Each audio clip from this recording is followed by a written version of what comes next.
로마서 오늘 마지막이고요. 건너뛰어서 15장 1절에서 7절까지 봅니다. 신약성경 259페이지에 있습니다. 로마서 15장 1절에서 7절까지 말씀입니다. 15장 1절 믿음이 강한 우리는 마땅히 믿음이 약한 자의 약점을 담당하고 자기를 기쁘게 하지 아니할 것이라.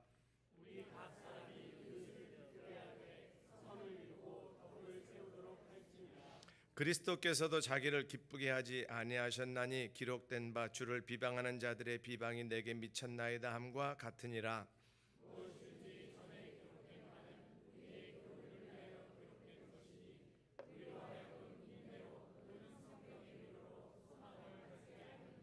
이제 인내와 위로의 하나님이 너희로 그리스도 예수를 본받아 서로 뜻이 같게 하여 주사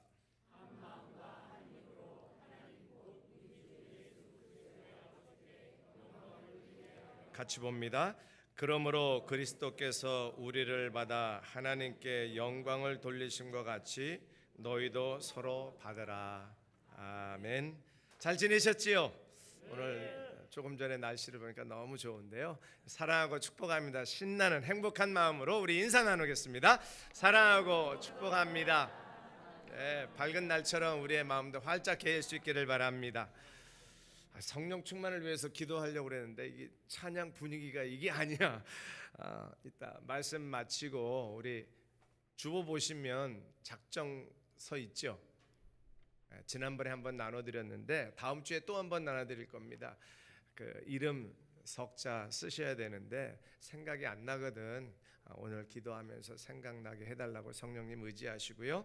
또 생각나고 이미 적은 분들은 또 적을 필요는 없습니다. 다시 확인하시면서 기도하는 시간 잠시 갖도록 하지요. 이제 성령 충만 3달밖에 안 넘었습니다. 성령의 충만이 막 기적의 역사가 나타나고 막 놀라운 능력이 나타나기도 합니다. 우리나라도 우리 한국교회도 그런 경험들이 다 있지요. 지금도 일어나고 있습니다. 또 다른 성령 충만함은 주님의 마음이 느껴지는 거죠. 영혼 구원에 대한 저는 성령 충만의 최고점이요 영혼 구원이라고 믿습니다. 그건 주님의 마음이시고요. 성령님이 이 땅에 오신 이유이기도 합니다. 성령이 임하시고 나자 처음 일어난 것이 복음 전한 거예요. 지진이 일어났지요. 영혼이 돌아오는 영적인 사역이 시작된 것입니다. 그 성령의 사역이 지금도 2000년 동안 교회 역사를 통해서 이루고 계신데 성령님은 우리의 인격도 삶도 많이 바꿔놓으시지만 가장 중요한 증인이 되게 하시고 교회 공동체가 복음의 열정이 없으면 성령 충만이 아무리 능력으로 기적으로 나타나도 저는 반밖에 신뢰할 수가 없습니다. 예수 믿는 복음에 대한 열정이 살아나지 않는 심령이 성령 충만하다 반은 맞지만 반은 안 맞을 수 있어요. 우리 모든 공동체가 이제 몇 주 안 남았는데 이것도 부담으로 다가오시는 분들은 부담으로 느끼시고 성령의 음성인 줄로 믿으시기를 바랍니다. 그러나 이건 부담이 아니라 그냥 즐거움이고 행복이고 저는 요즘 그런 기도를 하고 또 묵상할 때마다 그런 마음을 주시네요. 복음을 전한다는 것이 부담이 아니라 행복이 되게 해달라고요. 그런 열정이 우리 모두에게 살아나기를 충만합니다. 우리는 강자잖아요. 왜? 복음을 가진 자들이니까. 그래서 복음을 가진 강자가 복음이 없는 약자에게 복음을 전하는 은혜가 있기를 또한 축복합니다. 이 강자와 약자 성경에는 없는 개념 같지만 오늘 본문에서 분명하게 강자와 약자를 이야기합니다. 땅콩 회항 사건은 이야기 안 하는 게 더 낫지요. 그 기업들의 갑질 이야기 안 하는 게 더 낫지요. 너무 많이 들었던 식상한 주제입니다. 그럼 교회 안에서 갑의 횡포는 있을까요? 교회 안에서 갑과 을을 구별할 수 있다고 생각하십니까? 오늘 성경 본문에도요 1절 말씀을 보면 분명히 갑과 을이 성경에 있어요. 근데 다만 세상에서 말하는 갑질을 한다는 갑의 모습이 아니라 성경적으로 갑이 어떤 모습인지 오늘 1절 말씀에서 근거를 잡고 또 몇 가지 갑과 을의 사례들을 찾아보도록 하겠습니다. 1절 말씀 먼저 봅니다. 우리 한 목소리로 읽죠. 강한 우리는 약한 사람들의 약점을 돌보아 주고 우리 자신을 기쁘게 하지 말아야 합니다. 아멘. 강한 우리들이라고 말합니다. 바울 자신도 포함해서 말하고 있어요. 이게 교만하지 않겠어요? 나는 강한 자다. 바울이 만약 그런 교만함으로 강자를 이야기했다면 이렇게 표현 안 하겠죠. 그러나 성경에서 말하는 강한 자, 약한 자가 무엇인가를 좀 더 계속해서 보도록 하겠습니다. 제일 쉽게 볼 수 있는, 이건 영적인 것과 육적인 것을 다 포함하는 강자, 약자, 갑과 을인데요. 교회 안에서 갑과 을은 간단합니다. 아까 샬롬 아카데미 나들이 다 보셨지요? 정말 감사하게도 참 풍성했습니다. 재정적으로도 인원적으로도, 또 함께 하셨던 모든 멤버들이, 특별히 어르신들의 마음이 얼마나 밝고 행복해 하셨는지 일단 여러분들의 기도와 협력이 참 감사하고, 똑같은 밥인 것 같은데 요번에 또 밥도 그렇게 점심 저녁이 맛있었는지 그냥 은혜가 넘쳐난 소풍인 줄로 믿습니다. 사진 몇 개 더 볼게요. 아까 나누지 않았던 사진 3장을 보려고 하는데, 하나는 요번에 참 특징 중에 하나가 섬김이들이 20명이나 됐어요. 그러니 많이 가냐? 이젠 더 부족해요. 휠체어도 부족하고요. 부축에서 같이 가실 분들은 점점 많아지는데 섬김이들은 한계가 있어요. 그래도 요번에 섬김이들이 최고였고 제일 많이 가셨고요. 너무 본인이 나타나서 좀 쑥스러우시겠지만 꼭 딸 같잖아요. 제가 그런 말도 했어요. 어떤 집사님에게, 집사님은 한 분을 계속 이렇게 같이 부추기면서 모시고 다녀서 꼭 딸 같습니다. 뭐 그냥 성도들끼리의 섬김인데도 그런 느낌을 받았습니다. 다음 사진. 휠체어 타신 분, 이번에 참 아쉬움이 휠체어를 더 많이 가져갔으면 좋았는데, 휠체어 타실 분들은 많았는데 휠체어를 3대밖에 못 가져가서 좀 불편하게 이동하신 분들에게 좀 제가 죄송하고요. 다음 사진. 이제 더 이상 설명 안 하겠습니다. 한 번만 더. 이 표정 보세요. 말이 필요 없습니다. 그냥 이번 가을 소풍의 핵심은 이 표정 하나에 다 담겨 있습니다. 할렐루야. 설명이 필요 없지요. 1년에 2차례 야외 가는 이 날을 기다린다는 분이 여러분 계시대요. 내년에도 또 해야 되겠습니다. 후년에도 또 해야 될 게 있습니다. 여기까지 하고요. 이분들이 약자예요. 이분들이 을이에요. 이번 샬롬 아카데미에 함께 가셨던 어르신들 모두가 다 을입니다. 그리고 섬겼던 섬김이들 20명은 전부 갑이에요. 이게 성경이에요. 또 나와 있습니다. 야고보서 보면 좀 성경을 읽으신 분들은 기억하고 있는 표현일 거예요. 교회가요, 초대교회 모습인데 부자들을 대접했어요. 가난한 사람들을 멸시했습니다. 이거 성경이 말하는 거예요. 엄연히 갑과 을이 있어요. 성경 읽으면 설명이 필요 없습니다. 야고보서 2장 3절 4절은 제가 읽을게요. 그냥 여러분들은 느낌으로 보세요. 그때 옷을 잘 입은 사람에게는 이리로 와서 좋은 자리에 앉으십시오라고 말하고, 가난한 사람에게는 저기에 서 있든지 내 발 밑에 앉으시오라고 말한다면 사람을 차별하고 있는 것이 아니고 무엇이겠습니까? 여러분은 악한 생각으로 사람들을 판단한 것입니다. 아멘. 우리 교회는 어떤가요? 우리는 어떤가요? 각자 대답해 보세요. 이런 것도 있어요. 성경에서 말하는 갑과 을은요, 성경의 지식이 약한 을들이 있습니다. 그래서 조금만 뭐 해도 시험 들고 잘못됐다고 비판하는 사람들이 있어요. 심지어는 이건 교회 역사에서 우상으로 바친 고기들이 있잖아요. 짐승을 제물로 바친, 우상에게 바친 그 짐승을 잡아서 시장에다 다시 내팝니다. 그럼 시장에서는 제물로 바친 고기가 물건으로 나오는 거 아니에요? 상품으로. 그 고기 사 먹으면 이거 우상 제물인데 하고 시험 드는 사람들이 있었어요. 그거는 음식이니까 먹어도 되는 게 성경의 원리인데요.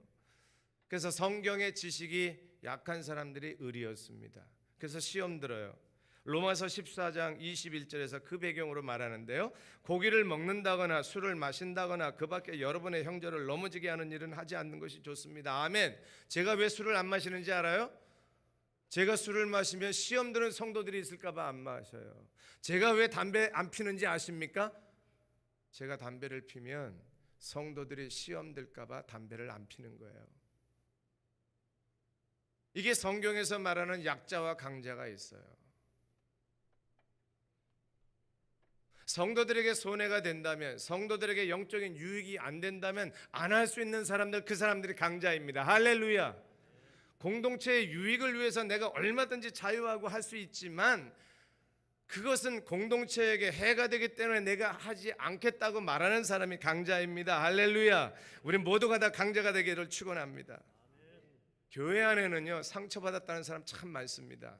상처는 누구나 받아요. 또 상처는 누구나 줍니다. 나는 아니라고 발뺌하지 마세요. 상처 주거나 상처 받는 사람은 다 약자예요. 상처를 주었으면 회개하고 미안하다고 돌이키는 사람이 강자고요. 상처를 받는 건 마찬가지지만 그 받은 상처를 치유하고 예수 그리스도의 은혜로 회복된 사람 강자입니다. 할렐루야. 여전히 약자로 남아 계시겠어요? 강자로 변화되시겠어요? 교회 공동체는 늘 약한 사람, 죄인들의 모임이 교회잖아요. 어떻게 완벽하겠어요? 근데 그것 가지고 시험 드는 사람들이 있어요. 악을 분별할 줄 몰라서요. 악한 무리들과 쉽게 어울리고 악한 말에 마음 맞추고 다 약한 자들이에요. 고린도전서 3장 3절에 보면 바울이 고린도 교인들에 대해서 당신들은 육신에 속한 자라, 이건 구원 못 받았다가 아니에요. 고린도 교회가 대표적인 능력 있는 교회였습니다. 카리스마가 있고요. 기도하면 기적이 일어나요. 병자가 고치고 예언의 은사가 고린도 교회에서 나오잖아요. 병 고치는 은사가 고린도 교회에 있었어요. 기적을 행한다는 것, 믿음으로 행한다는 것, 다 고린도 교회의 능력입니다. 그런데 그들은 어리석은 자, 육신에 속한 자예요. 바울은 그렇게 평가합니다. 왜? 시기 질투 때문에 갈등했어요. 바울파, 아볼로파, 예수파. 아무리 똑똑하고 아무리 유능하고 많은 능력을 행한다 할지라도 그 안에 시기 질투로 파당이 생기면, 분쟁이 생기면 그 공동체는 어리석은 약자들의 모임이고요. 그 주동자들이 바로 약자인 거예요. 아십니까? 그런데 성경은 그렇게 약자만을 이야기하지 아니하고요. 오늘 1절 말씀 긍정으로 바꾸는 거예요. 강자들이요, 그런 약자들을 도와라. 여기서 받으라는 표현을 하고 있는데요. 이 받는다는 것은 좀 서국적으로 해석하면 그냥 이해해. 아이고 뭐 약하니까 그렇지. 상처받아서 삐졌어. 아이 그냥 넘어가. 그러려니 해야지 뭐. 이게 받는 건데요. 좀 더 적극적으로 원어적인 의미는 이것입니다. 그냥 참고 기다려줘라가 아니라요. 그 사람의 약함의 짐을 같이 져줘. 필요하면 대신 져줘.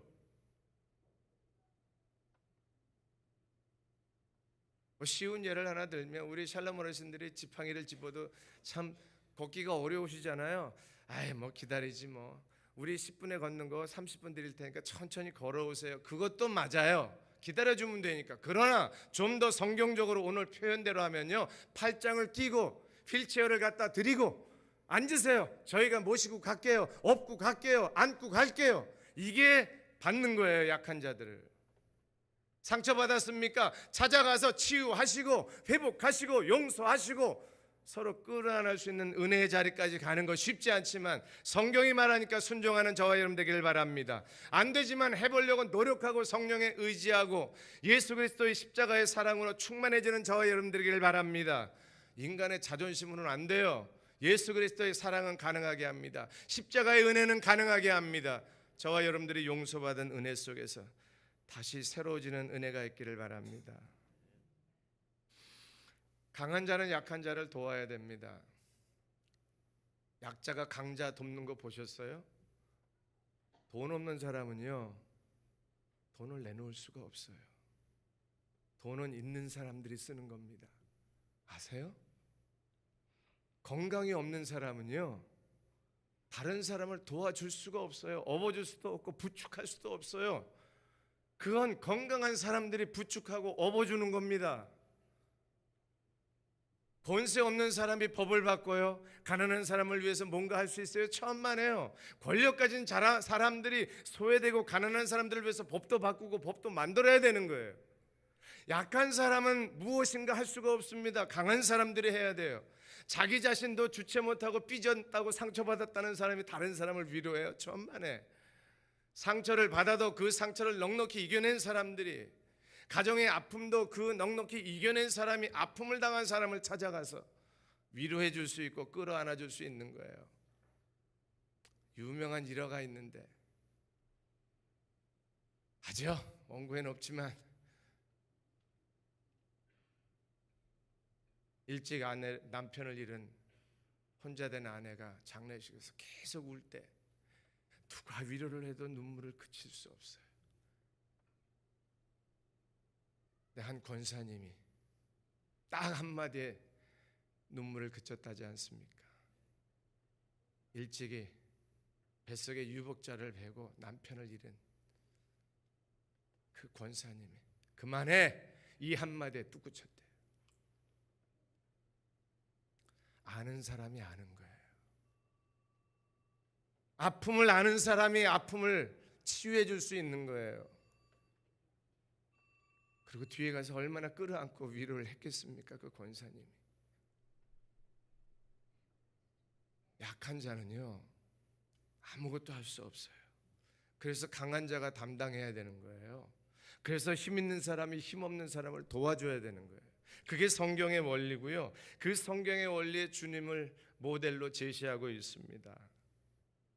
2절 말씀, 3절 말씀 이어지는 표현들인데요. 어떻게 하면 강자가 약자를 섬길 수 있는지 성경대로 한번 찾아보죠. 먼저 2절 말씀을 쉬운 성경으로 읽어보겠습니다. 시작. 우리 각 사람은 이웃을 기쁘게 하되 그에게 유익을 끼치고 덕을 세워야 합니다. 아멘. 이 말씀 모르는 사람 누가 있어요? 꼭 도덕 윤리책 같기도 하죠. 이웃을 위해서 살아라, 이웃을 기쁘게 하라, 그에게 유익을 끼치게 하라. 이건 모르는 사람이 누가 있습니까? 근데 이렇게 사는 사람 보셨습니까? 교회 안에서. 모델을 어디서 찾겠어요?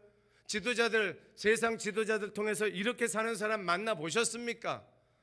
성공했다는 기업가들 이렇게 사는 사람 만나 보셨습니까? 아마 많이 있겠지만 드러나지 않아서 그럴 수도 있겠어요. 근데 저는 별로 못 만났네요. 교회 안에서 정말 이렇게 사는 지도자, 이렇게 모델 역할하는 성도 보셨습니까? 저를 두고 하는 얘기라 넘어가지요. 제가 종종 메시지 성경을 인용을 합니다. 메시지 성경에서 이 2절을 어떻게 표현하는지요? 아주 쉽게 표현합니다. 정말 설교 한 문장이에요. 같이 찾아서 읽어볼까요? 시작. 힘은 섬기라고 있는 것이지 지위를 즐기라고 있는 것이 아닙니다. 우리는 늘 어떻게 하면 도움을 줄 수 있을까를 물으며 주변 사람들의 유익을 도모할 필요가 있습니다. 아멘. 힘은 섬기라고 있는 것이지요, 즐기라고 있는 게 아니랍니다. 이 해석이 잘못됐나요? 어떤 힘이든지, 어떤 종류의 힘이든지, 그게 영적인 힘이든 육신적인 힘이든, 그게 물질이든 건강이든 삶의 지위든 상관없이 그 힘은요, 섬기라고 주신 것이지요, 즐기고 존경받고자 주신 게 아니에요. 그게 성경의 원리예요. 주님이 그렇게 사셨잖아요. 주님만큼 힘 있는 분이 누가 있습니까, 세상에? 하나님이신 예수님보다 힘있고 권세있고 능력 있는 분이 이 세상에 누가 있어요? 주님이 언제 그렇게 사시는 거 성경에서 보셨습니까? 십자가는요, 죄 없는 사람이 질 수 있는 거죠. 죄인들은 자격이 안 돼요. 누가 감히 십자가에서 죽겠습니까? 자기 죄로 죽어야 되는데. 죄인들은 죽을 자격이 안 돼요. 죽고 싶어도 못 죽어요. 착각하지 마세요. 죄가 없으신 예수 그리스도가, 강자가 죽었습니다. 약자들이 감당할 수 없으니까. 이거보다 더 큰 사랑이 있고 이거보다 더 큰 강력한 섬김이 있나요? 예수님이 제자들의 발을 씻겼습니다. 전무후무한 겸손의 샘플로 늘 회자되지요. 원래 발 씻는 것은 종들이 하는 일이에요. 당연하지요. 주인은 절대 종의 발을 안 씻깁니다. 스승이 제자들이 발을 씻겨주는 그 대접을 받아야지. 세상 천하의 스승이 제자들 발 씻기는 거 보셨습니까? 세상 권력도 세상의 모든 리더십도 다 그렇잖아요. 약자가 강자를 섬기라고 하지 강자가 약자 섬기는 거 보셨습니까? 그래서 역설적이라는 거예요. 모순 같지만 성경은 그렇게 말합니다. 가진 자가 없는 자를 위해서 살아라. 세상은 반대로 말합니다. 가진 자들이, 힘 있는 사람들이 없는 사람들에게 요구합니다. 나를 위해서 살라고요. 약자들은 강자를 위해서 살게 만듭니다. 법도 그렇게 만들고요, 질서도 그렇게 갑니다. 문화도 그렇습니다. 그러나 성경은 반대로 말해요. 예수님은 반대로 사셨어요. 그것이 역설적인 섬김이에요. 성경은 주인이 종의 발을 씻기랍니다. 가진 자가 없는 자를 씻기랍니다. 지위가 있는 사람이, 많이 배운 사람이 못 배운 사람, 지위 없는 사람 발 씻기랍니다. 근데 성경도 그렇게 말씀하고 예수님도 그렇게 사셨는데 교회는 그렇게 안 가잖아요. 예수님께서 하신 일이 바로 이것이라고 3절은 말합니다. 내가 어려움에 처한 사람들의 어려움을 짊어졌다. 이게 성경에 예수님이 하신 말씀이에요. 예수님의 삶이에요. 먹을 것이 없는, 예수님의 말씀을 들으면서 귀가 열려있는 그 무리들이 먹을 것이 없을 때 우리 같으면 어떻게 말하죠? 자, 30분, 아니 2시간 종강입니다. 아니 휴강입니다. 가서 식사들 하시고 다시 2시간 후에 모이겠습니다. 그러잖아요. 제자들도 그러려고 했나 봐요. 근데 예수님이 말씀하시죠. 아니야, 너희들이 줘. 너희들이 해결해. 뭘로요? 내가 알아서 해줄게. 간단해요. 힘 있는 사람은 가서 먹고 와 그러면 간단하지요. 근데 예수님은 간단하게 살지 않고 복잡하게 사셨어요. 가난한 자 때문에 힘들게 사셨어요. 귀찮아요. 아이들 데려오는 거 다 귀찮습니다. 대표적으로 약자들이 아이들과 과부였어요. 예수님의 사건들을 따라가 보세요. 과부들, 어린아이들 멀리하지 아니하십니다. 병자여 죄인 취급받는 인생들 주님들 가까이 하셨어요. 소경이 주님 만나고 싶은데 어디 계신지 모르니까 소리 지를 때 제자들만 해도요 귀찮다고 잠잠하라고 야단쳤어요. 그때 주님 말씀하십니다. 데려와라. 이게 주님의 섬김이신데, 그리고 우리 보고 그렇게 살라고 하는데 듣기만 하지 감동도 없고 움직이지 않는 우리들이라면 오늘 하나님의 말씀을 귀하게 받고 우리의 삶에서, 현장에서 사람에게 그런 모델을 보지 못했다면 예수 그리스도의 모델을 따라가는 저와 여러분 될 수 있기를 바랍니다. 주변에서 그런 훌륭한 분을 만날 수 없었다면 예수 그리스도 훌륭한 삶을, 그 가르침을 모델로 삼아 흉내라도 나는 저와 여러분 될 수 있기를 바랍니다. 우리 공동체 안에서는 제발 강자들이 좀 약자 위에 군림하지 아니하고 약자들을 섬기는 은혜가 넘치기를 바랍니다. 뭘 해야 될까요? 어떻게 살아야 될까요? 남의 나라 이야기를 하는 게 편할 것 같아서 미국 얘기 좀 할게요. 현재 이야기입니다. 미국의 국방부 장관이 제임스 매티스죠. 작년 1월에 임명됐습니다. 초창기 비화예요. 이 국방부 장관이 이제 장관실에서 이제 업무를 보기 시작하는데, 그때는 매스컴 타기도 전이라 장관을 아는 사람들이, 그 직원들도 많이 없었답니다. 이제 국방부 장관이니까 그 밑에 있는 직원들이나 여러 파트에서 레포트를 계속 올린답니다. 이제 현 동향들을. 근데 하루는 이 장관이 자기한테 레포트를 올린 바로 밑에 차관이 아니라 그냥 평범한 그 직원, 담당 직원이 올린 레포트를 보고, 왜 갔는지는 모르겠습니다만 하여튼 그 직원이 근무하는 방으로 갔대요. 여러 명이 근무하는데 그 방이 저 비밀 문서를 다루니까 문을 지키는 그런 비서 역할을 하는 자매가 있었답니다. 이 자매가 조금 겸손하지를 않았는지 이 국방부 장관이 와서 누구를 좀 만나러 왔습니다 그랬더니 장관인 줄은 모르고 여기는 아무나 못 들어옵니다. 그분을 만나시려면 먼저 이랬대요. 왜 오셨냐고.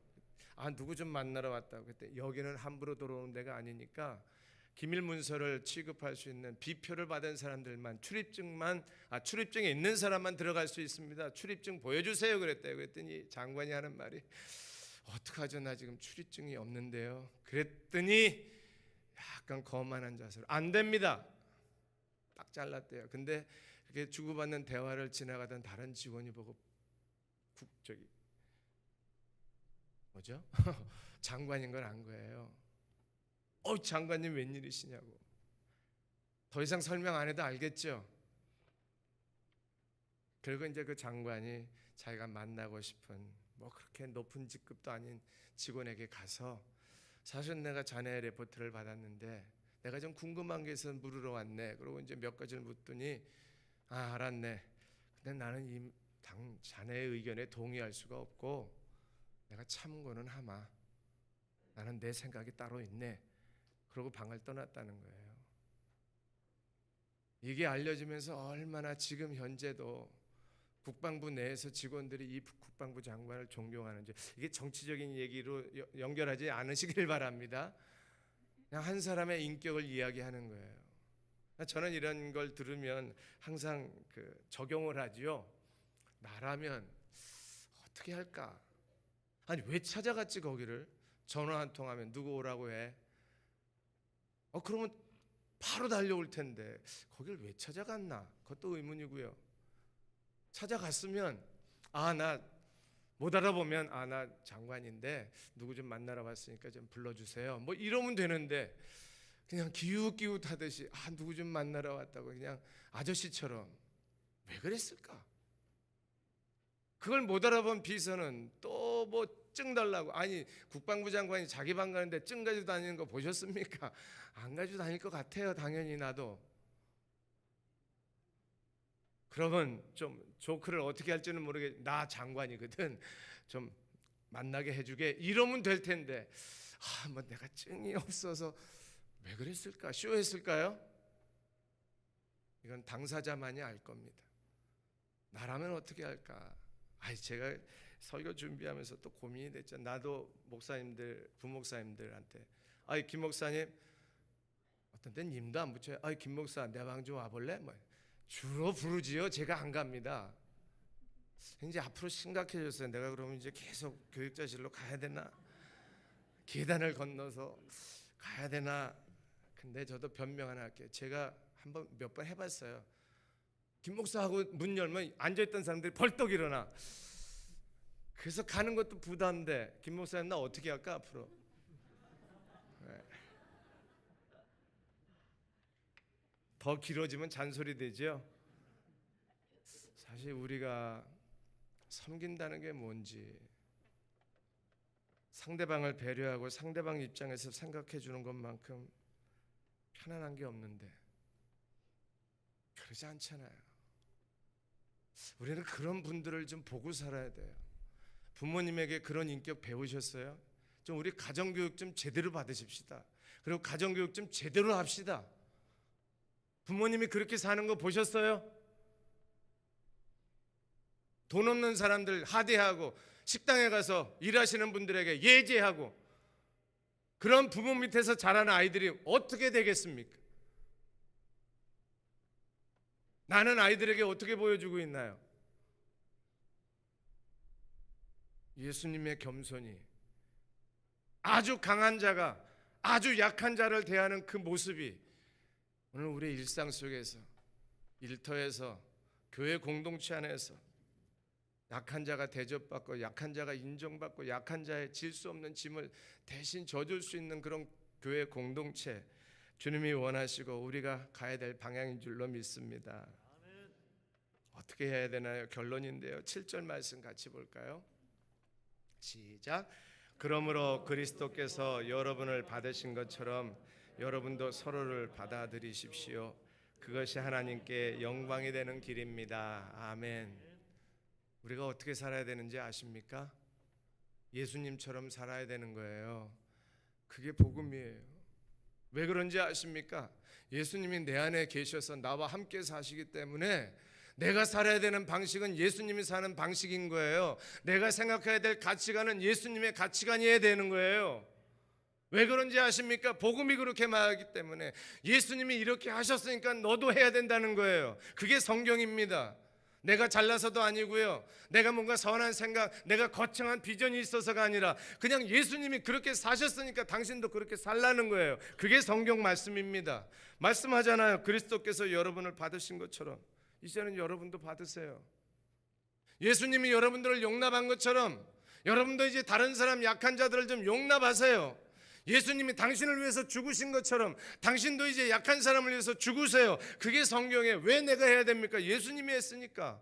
당신은 예수 믿고 구원받은 하나님의 자녀고 예수 그리스도와 동행하는 사람이니까 예수님이 하신 대로 당신도 해야 되는 거 아닙니까? 그게 성경 말씀이에요. 아멘. 뭐 그렇게 복잡하고 어렵습니까? 살아계신, 보여주신 하나님, 그분의 샘플이 있는데, 가정교육 못 받았다면, 부모가 그렇게 안 살았다면, 교회 중직자들이 그렇게 못 살았다면, 이제 예수님이 사신 방법을 보시고 그렇게 따라가는 저와 여러분 되기를 바랍니다. 목사가 그렇게 못 살면 예수님처럼 사세요. 장로님들이 그렇게 못 살면 예수님처럼 사세요. 사장이 그렇게 못 살면 예수님처럼 직장생활 하세요. 그게 성경이 말하는 강자의 역설적인 섬김입니다. 왠지 아세요? 그래야 하나님께 하나가 되니까. 왜 하나가 돼야 되나요? 그래야 하나님의 영광을 위해서 쓰임 받으니까. 대부분 사람들이 하나 되기를 추구합니다. 하나 되자고 많이 애를 씁니다. 근데 하나가 다 좋은 줄 아세요? 공동체의 목적이 하나됨에서 멈추면 완성인 줄 아십니까? 악한 사람들이 하나가 되면 얼마나 무서운지 아세요? 악이 똘똘 뭉쳐서 하나가 되면 얼마나 더러운 파워가 나오는지 아십니까?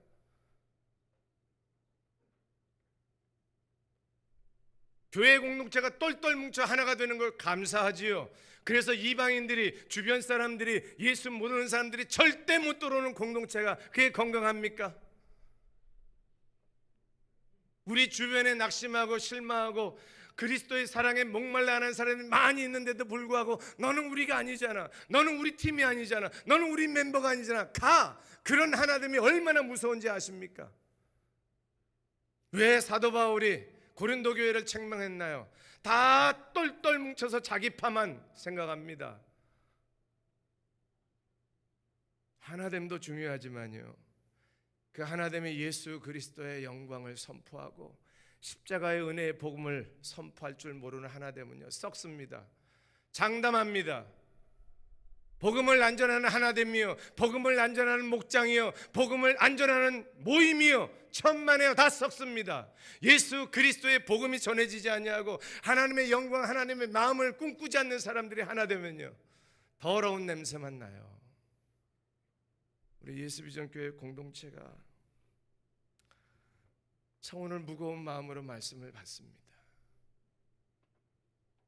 우리가 과연 하나됨도 중요하고, 그래서 강한 자가 약한 자를 품고 같이 가고 짐을 나눠주는 거 필요한 말씀의 원리인데, 결론이 뭐냐는 거죠. 나를 위해서, 교회를 위해서, 무엇을 위해서 하나 되어야 되나? 무엇을 위해서 섬겨야 되나? 잃어버린 영혼들에 대한 안타까운 마음이 없는 섬김이 어떻게 결론을 낼까요?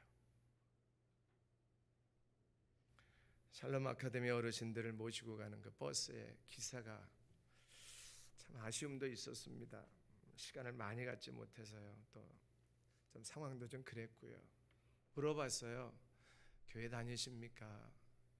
안 다닌대요. 묻지 않는 말을 해요. 전에는 다녔습니다. 근데 왜 안 다니세요? 제가 버스 운전한 지 7년이 됐는데 바빠요. 주일도 없이 7일 내내 일해요. 하루 쉬면 되잖아요. 돈 벌어야 돼요. 왜요? 왜 돈을 벌어야 되는데요? 아직도 아이들한테 들어갈 게 많고요. 버스 값이 비싸서 빚 갚아야 돼요. 아쉬움은요, 좀 붙잡고 복음도 나누고 깊이 이야기했으면 좋겠는데 운전하시는 분이라 그러지도 못하고 그냥 차 내리면 어르신들하고 같이 다니느라고 시간을 못 냈어요. 연락처 아니까 그분에게 좀 꼭 복음 전하시고 이번 전도 집회에 오도록 초청하시기를 바랍니다. 그래서 제가 마지막 마무리는 이렇게 했어요. 일주일에 하루는 쉬어야지요. 그래야 삽니다. 육체적으로도. 운전하시면 아시지요. 버는 것도 중요하지만 잃지 않아야 되는 거. 하루를 쉬어서 잃지 마시고 꼭 교회 나가세요. 예로 대답했는데 안 나갈 것 같아요. 이번에 외부 강사가 오시면 제가 이렇게 얘기했을 텐데, 집이 어디신데요? 10월 28일에 유명 강사 오시거든요. 와서 말씀 들으세요. 그렇게 좀 말할 수 있었는데 제가 설교하면서 요번 10월 28일에 예수비전교회 아마 유명한 복음의 메시지를 들을 겁니다. 꼭 오세요. 이렇게 못하겠더라고. 다른 분이 좀 대신 해주세요. 설교 잘하시는 목사님이 복음 전하니까 꼭 오시라고요. 할렐루야. 나는 그렇게 못하잖아. 내가 설교하면서. 여담입니다. 기도하십시다. 하나님, 진정으로 내 마음에 하나님의 영광이 겉돌고 있는, 하나님을 위해서 헌신하는 삶이 막연한, 영혼 구원에 대해서 부담으로 느껴지는 내 영혼의 피폐함이 다시 성령의 은혜로 말미암아 이제는 내가 강자가 돼서 그런 약한 자들, 영혼이 멸망당하고 자기 인생길 어떻게 가는지도 모르고 일주일 내내 뛰는 사람들, 건드리기만 하면 올 수 있는 그런 사람들을 향해서 무감각했다면 영적인 강한 군사 우리들이 하나님 약자를 향해서 영적인 갑이 영적인 을을 향해서 나아가 베풀고 나누고 복음 전할 수 있는 그런 삶이 되게 해달라고 우리 자신을 하나님 앞에 드리면서 기도하겠습니다. 먼저 찬송하면서 겸손한 마음, 주님이 살아가셨던 그 삶의 방식을, 찬양의 고백을 가지고 찬송 드리고 같이 합심해서 기도합니다. 우리 찬송가 순서에 나와 있는 455장, 참 좋은 찬양, 많이 부르는 찬양, 같이 부르기엔 조금 어렵긴 합니다만 혼자서 많이 불렀던 찬양이에요. 가사를 보십시오. 주님의 마음을 본받는 자, 그 마음에 평강이 찾아오면 험악한 세상을 이길 힘이 하늘로부터 임함이로다. 아멘. 십자가 지신 주님의 능력이 평강을 갖다 줍니다. 우리 찬송합시다. 주님의 마음을 본받는 자, 그 마음에 평강이 찾아오는 험악한 세상을 이길 힘이 하늘로부터 임함이로다. 주님의 마음, 주님의 마음 본받아 살면서 그 거룩하심 나도 이루리. 주 모습 내 눈에, 주 모습 내 눈에 안 보이며 그 음성 내 귀에 안 들려도 내 영혼 날마다 주를 만나 신령한 말씀을 배우고 3절입니다. 가는 길 것이고 험하여도 내 맘에 불평이 없어지는 십자가 고난을 이겨내신 주님의 마음 본받음이라. 주님의 마음 본받아 살면서 그 거룩하심 나도. 4절을 일어서 찬양합니다. 주 예수 세상에 다시 오신 그날엔 무성도 변화하여 주님의 빛나는 그 영상을 다 함께 보며 주 찬양하리. 주님의 마음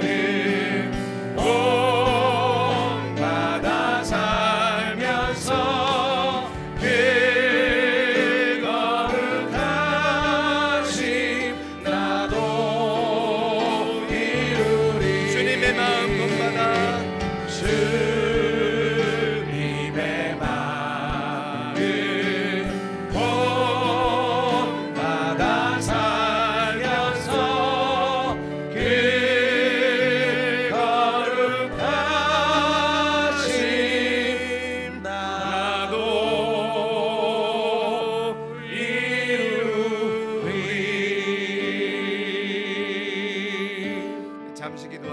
하나님, 내 영혼에 기쁨을 주시고 이제는 이 기쁨을 나눌 누군가를 생각나게 해달라고 그 사람을 놓고 늘 기도하고 복음을 전하는 일이 최우선이 되는 인생 되게 해달라고 우리 잠시 기도합시다. 하나님 아버지 감사합니다. 주님께서 우리에게 은혜를 베풀어 주시고 영적인 도전과 생명의 비밀을 알게 해주시고 감사합니다. 이제 잃어버린 영혼을 향해서 우리의 마음이 열려집니다. 이제 움직이게 하시고 마음이 열린 대로 손과 발이 움직이고 삶이 변화되는 우리의 현장이 되도록 인도해 주시옵소서.